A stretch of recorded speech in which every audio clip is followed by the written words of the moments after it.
Good morning students. BSc part first physics की book electromagnetism के अंदर आपका स्वागत है। और हम यहाँ पर यूनिट नंबर फर्स्ट के अंदर चल रहे थे। और यूनिट नंबर फर्स्ट में आज का जो टॉपिक रहेगा वो हमारे पास रहेगा Gauss law in differential form और इंटीग्रल फॉर्म, दोनों ही पढ़ेंगे आज हम, ठीक है ना।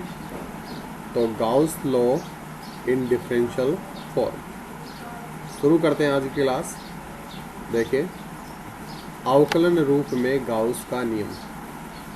अवकलन रूप में गाउस का नियम, तो यहाँ पर हमारे पास ये है Gauss law in differential form, ठीक है। तो देखिए, पहले गाउस लॉ के बारे में देखते हैं। गाउस का नियम किसी विद्युत क्षेत्र में स्थित काल्पनिक बंद पृष्ठ से निर्गत विद्युत फ्लक्स और इसी बंद पृष्ठ के अंदर विद्यमान आवेश के मध्य संबंध को क्या करता है, व्यक्त करता है। और दूसरा जो है वो हमारे पास है गाउस के नियम के अनुसार किसी विद्युत क्षेत्र में स्थित बंद पृष्ठ से बाहर की ओर गुजरने वाला विद्युत फ्लक्स उस बंद पृष्ठ द्वारा परिबद्ध आवेश की मात्रा का 1/ε0 के गुणक के बराबर होता है। अब इसमें हमने लिखा है गाउस का जो नियम है वो विद्युत क्षेत्र, ठीक है, विद्युत क्षेत्र में स्थित काल्पनिक बंद पृष्ठ में विद्युत फ्लक्स और इसी बंद पृष्ठ के अंदर आवेश के मध्य क्या करता है, संबंध बताता है। तो मैं गाउस के नियम को लिखना चाहूँगा। तो गाउस का नियम होता है फाई इक्वल टू हमारे पास सिग्मा क्यू बटे में एप्सिलॉन नॉट। ये हमारे पास गाउस का नियम होता है। वैसे हम नोट का प्रयोग तभी करते हैं जब निर्वात हो, ठीक है। यदि आपको नहीं दे रखा है तो आप नोट का प्रयोग नहीं करेंगे, लेकिन फिर भी हमने कर लिया यहाँ पर। तो गाउस के नियम के अनुसार किसी विद्युत क्षेत्र में स्थित बंद पृष्ठ से गुजरने वाला, बाहर की ओर नहीं आएगा ये, ठीक है ना, ये बाहर भी हो सकता है, अंदर में से पर्टिकुलर बाहर के लिए नहीं है। पृष्ठ से गुजरने वाला विद्युत फ्लक्स उस बंद पृष्ठ के द्वारा परिबद्ध आवेश की मात्रा का 1/ε0 के गुणा के बराबर होता है। ये हमारे पास गाउस का नियम है। और इस नियम का प्रयोग करके हम इसको अवकलन रूप में और समाकलन रूप में, दोनों में हम इसको पढ़ेंगे आज, ठीक है। तो देखिएगा,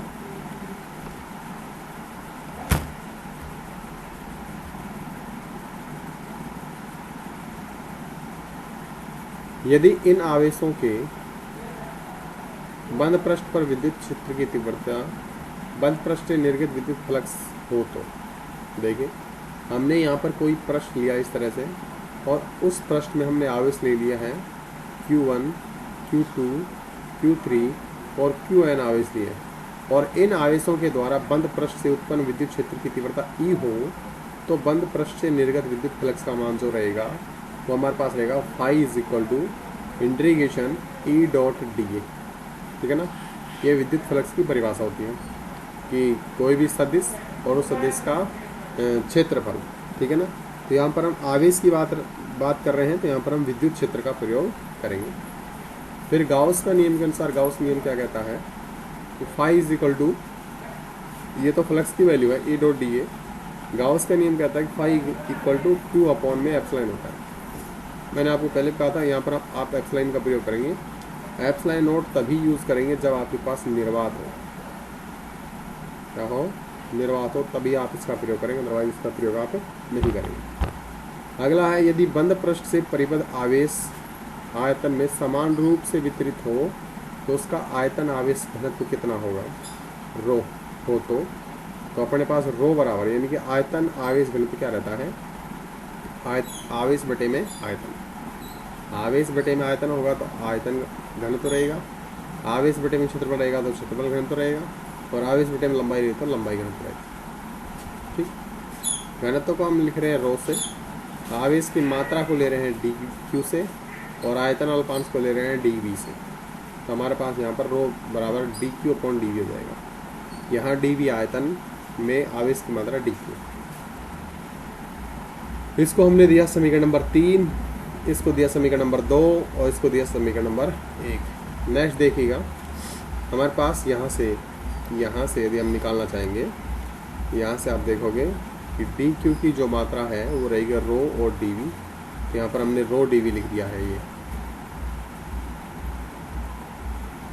यहाँ पर हमने रो डी वी लिख दिया, इसको आप इक्वेशन दे सकते हैं। थर्ड ए दे दीजिएगा।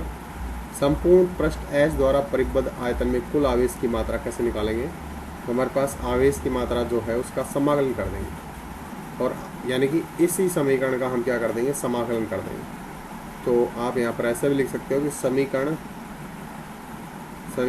3A का समाकलन करने पर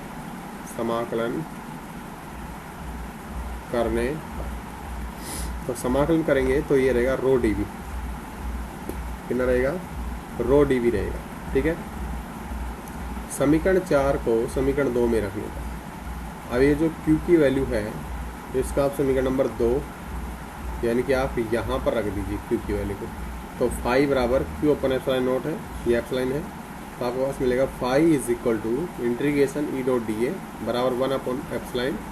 यहाँ पर हम Q की वैल्यू रखेंगे, Q की वैल्यू अपने पास है इंटीग्रेशन रो डी वी, तो हमने इसको रख दिया।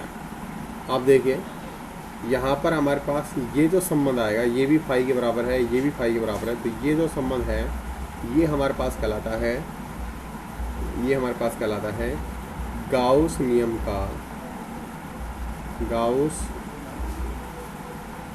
का समाकलन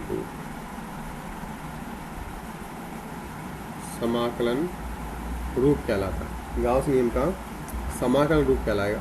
ठीक है, आगे इसी को और सोल्व करेंगे आगे अपन। तो गाउस के डाइवर्जेंस प्रमेय के अनुसार विद्युत क्षेत्र के पृष्ठ समाकलन को आयतन समाकलन में बदलने पर, ठीक है ना, तो हमारे पास प्रमेय जो कहती है, गाउस डाइवर्जेंस प्रमेय है, वो हमारे पास क्या कहती है, integration A dot D A is equal to divergence of this vector और उसका आयतन समाकलन। लेकिन यहाँ पर हम वेक्टर की जगह किसको इस्तेमाल कर रहे हैं, विद्युत क्षेत्र को। हम यहाँ पर इस्तेमाल करेंगे विद्युत क्षेत्र को।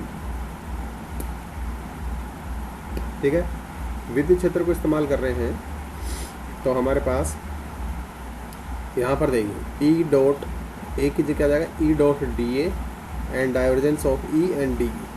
ठीक, अब हम समीकरण नंबर 5 और समीकरण नंबर 6 की तुलना करेंगे। इसको हमने 6 दिया है और इसको हमने 5 दिया, तो ये हमारे पास 5 है, ये हमारे पास 6 है। तो यहाँ पर देखिएगा, आप देख सकते हैं कि ई डॉट डी इधर भी है और ई डॉट डी ए इधर भी है। जब ये दोनों हैं तो ये वैल्यू और ये वैल्यू आपस में क्या होनी चाहिए, बराबर होनी चाहिए। तो हमने इन दोनों को जब बराबर करेंगे तो देखें, इधर भी हमारे पास आयतन समाकलन है, इधर भी हमारे पास आयतन समाकलन है। इस 1 अपॉन एप्सिलॉन नोट को अंदर लीजिएगा तो रहेगा rho upon epsilon naught D V, और रहेगा डाइवर्जेंस डी। तो डी वी से डी वी को भी आप तुलना कर लीजिए, तो डाइवर्जेंस ऑफ ई की जो वैल्यू मिलेगी वो आपको पास मिलेगी रो और एप्सिलॉन, रो और एप्सिलॉन। आप चाहो तो इसको मैं सोल्व करके दिखा सकता हूँ आपको थोड़ा सा। तो देखिए मैं इसको आपको समझा देता हूँ इधर।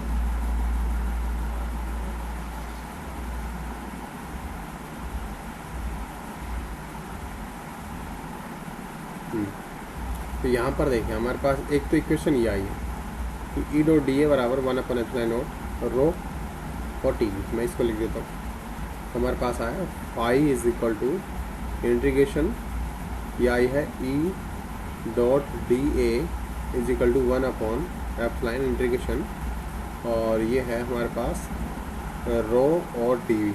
ये इसको दिया हमने इक्वेशन नंबर 5 दे रखा है, इधर 5 दे रखा है, तो इसको मैं 5 लिख देता हूँ। ठीक है, आप देखिए गाउस डाइवर्जेंस प्रमेय क्या कहती है, गाउस डाइवर्जेंस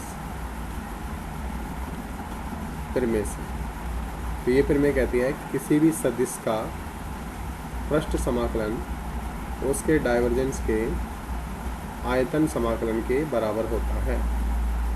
यहाँ पर हम a बराबर ई रखने पर, a बराबर ई रखने पर तो हमें मिलेगा, इधर देखिएगा इंटीग्रेशन ई डॉट डी ए। वैसे हमारे पास ये पृष्ठ समाकलन है, सरफेस इंटीग्रल, और इधर भी हमारे पास ये है पृष्ठ समाकलन, और ये हमारे पास वॉल्यूम समाकलन, ठीक है। तो ये हो जाएगा और इसमें इधर रखेंगे ई, तो रहेगा इंटीग्रेशन और divergence of E and D. इसको आप दे दीजिए समीकरण नंबर 6, इसको दे दीजिए आप समीकरण नंबर 7। तो आप तुलना करेंगे समीकरण नंबर 6 7 से समीकरण 6 में मान रखने पर, तो ये जो वैल्यू है इधर और ये जो वैल्यू है इधर, इन दोनों को आप बराबर कर लीजिए।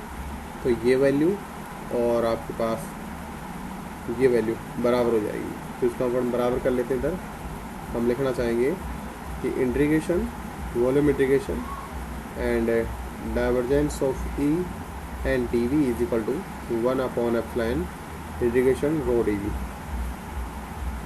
आप इसको इधर पक्षांतरण कर लीजिए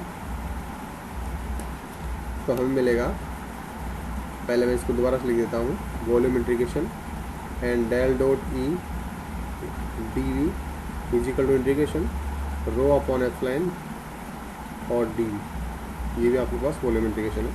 अब आप पक्षांतरण कर लीजिए तो आपके पास मिलेगा इंटीग्रेशन और डेल डॉट ई और D V is equal to, sorry इसको माइनस कर लेगा, माइनस और ये रहेगा integration rho upon epsilon naught और डी वी इक्वल टू 0। ये वॉल्यूम इंटीग्रल है, ठीक है। आप पर लिखेंगे integration and rho del dot E minus rho upon epsilon लिख लीजिए केवल, ये रहेगा और इधर डी वी इक्वल टू कितना रहेगा 0। अब आप देख सकते हैं किसी भी राशि का समाकलन 0 है तो वो राशि कैसे होनी चाहिए, 0 के बराबर। तो हम लिखेंगे del dot E minus rho upon epsilon equal to 0 और यहाँ से एक रिलेशन आएगा del dot E is equal to rho upon में एप्सिलॉन। तो इस ये जो संबंध आ रहा है, इस संबंध को हम बोलते हैं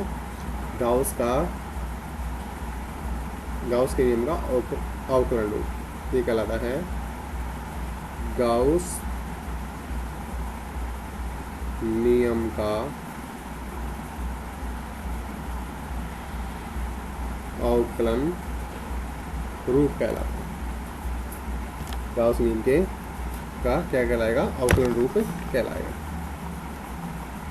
नेक्स्ट देखिएगा, मैं आपको एक क्वेश्चन लिखा देता हूँ, ग्रेडियंट का क्वेश्चन है। क्वेश्चन यह है, यदि फाई बराबर X square Y square plus Z square हो तो बिंदु 1 2 3 पर ग्रेडियंट फाई का मान याद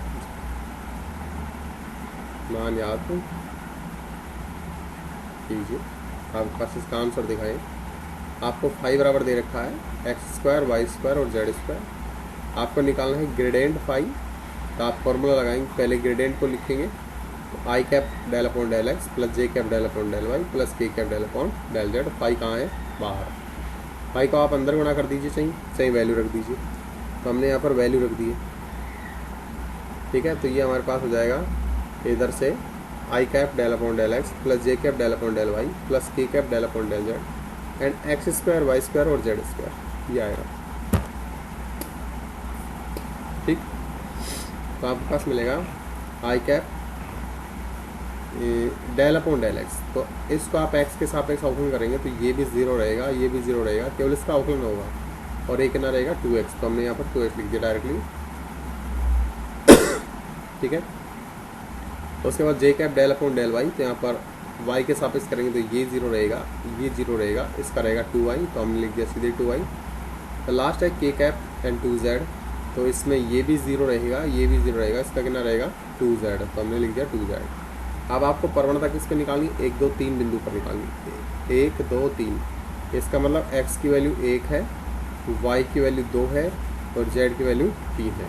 इस तरह से ये आप x की वैल्यू, y की वैल्यू, x की, y की और z की वैल्यू 1 2 3 रख दीजिए रेस्पेक्टली। तो आपके पास मिलेगा gradient phi is equal to I cap 2 into 1 plus J cap 2 into 2 plus K cap 2 into 3।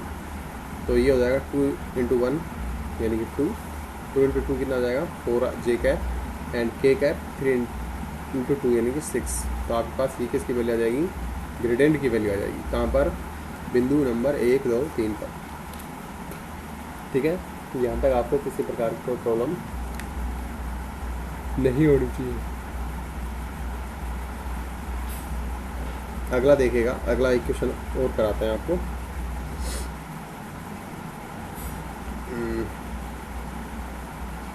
Question number आपको 2 करवाते हैं। यदि कोई सदिश a is equal to 2x I cap plus 3x square Y J cap plus 7z square K cap है, तब divergence of ए का मान बिंदु 0 2 -1 पर ज्ञात कीजिए। आप इस बिंदु पर किसका वैल्यू निकालेंगे, ग्रेडिएंट ऑफ डाइवर्जेंस ऑफ ए का वैल्यू निकालेंगे। तो यहाँ पर देखिएगा किस तरह से सोल्व करेंगे इसका अपन। सबसे पहले आपको डाइवर्जेंस ऑफ ए चाहिए। आप इसमें ऐसे लिखेंगे कि आई कैप और डेल अपॉन में del X plus J cap del upon में del Y plus K cap del upon में डेल जेड और डॉट प्रोडक्ट करेंगे आई कैप ए एक्स के साथ जे cap A Y plus K cap A Z. Solve करेंगे तभी आता है डेल ए एक्स अपॉन में del X plus del A Y upon में del Y plus K cap, फिर के कैप नहीं आएगा, डेल ए जेड अपॉन में डेल जेड। इस तरह से आता है। अब आपको ये हमारे पास किसकी वैल्यू है, डाइवर्जेंस ऑफ ए की वैल्यू।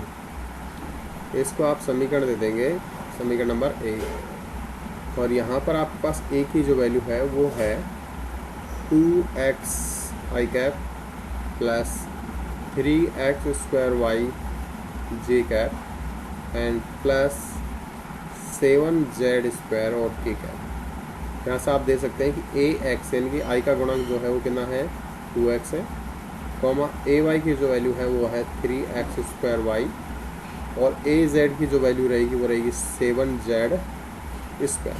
ठीक है, आप इन तीनों वैल्यूज़ को समीकरण नंबर 1 में यहाँ पर और यहाँ पर रख देंगे। तो अपन एक एक करके रखते हैं। तो देखिए, तो हमारे पास मिलेगा कि divergence of A is equal to del upon में डेल एक्स। ए एक्स की वैल्यू अपने पास 2x है प्लस डेल अपॉन में डेल वाई, इसकी वैल्यू है 3x square y plus del upon में डेल जेड है, इसकी वैल्यू 7z स्क्वायर। मैच कर सकते हैं 2x 3x square y 7z square. Okay, अब सिंपल आप इसका आउटलाइन कर दीजिए। तो हमारे पास मिलेगा कि divergence of A is equal to, इसका आउटलाइन करेंगे तो ये रहेगा अपने पास 2 प्लस इसका आउटलाइन करेंगे तो रहेगा 3x स्क्वायर और वाई का रेशनल वाई का 1 रहेगा प्लस इसका जेड का रेशनल करेंगे तो रहेगा 7 × 14, ये हमारे पास रहेगा 14z। अब आपको वैल्यू कहाँ निकालनी है, डाइवर्जेंस ऑफ ए की जो वैल्यू है वो आपको 0 2 और -1 के निकालनी है। तो सिंपली आप देखो वैल्यू रखेंगे, तो आप देखो 2 की वैल्यू रखोगे, यहाँ पर आपको x की वैल्यू कहाँ दे रखी है, यहाँ पर x है, तो आप लिखोगे 2 प्लस 3 और x की वैल्यू है 0 का स्क्वायर प्लस y की वैल्यू को इस्तेमाल करना नहीं है क्योंकि y है ही नहीं, z की वैल्यू -1 है, करेगा 14 × -1, ये रहेगा। सोल्व कर लीजिए तो आपको मिलेगा divergence of A at point 0 2 -1 तो आपको मिलेगा 2 + 0 -14। तो कुल मिला के आपको डाइवर्जेंस की जो वैल्यू है, डाइवर्जेंस ऑफ की जो वैल्यू है वो मिलेगी -12 आपको मिलेगा। और यही हमारे पास क्या है, आंसर। ठीक है, तो इस तरह से आप किसी क्वेश्चन को सोल्व कर सकते हैं। और इस वीडियो में इतना ही, मिलते हैं अगले वीडियो में। अगले वीडियो में कर्ल स्टोक थ्योरम को भी डिस्कस करेंगे।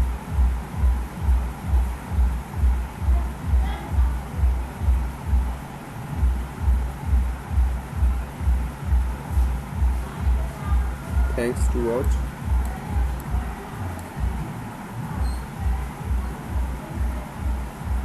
और आप जो भी वीडियो आपको मिल रहे हैं, आप उनको साथ में नोट डाउन करते और चलें, क्योंकि नोट डाउन करने से आपके नोट्स भी तैयार हो जाएंगे, आपको समझ में आएगा और रिवाइजन भी हो जाएगा। ठीक है ना, तो मेरे साथ साथ आप इसको रिवाइज करते चलेगा।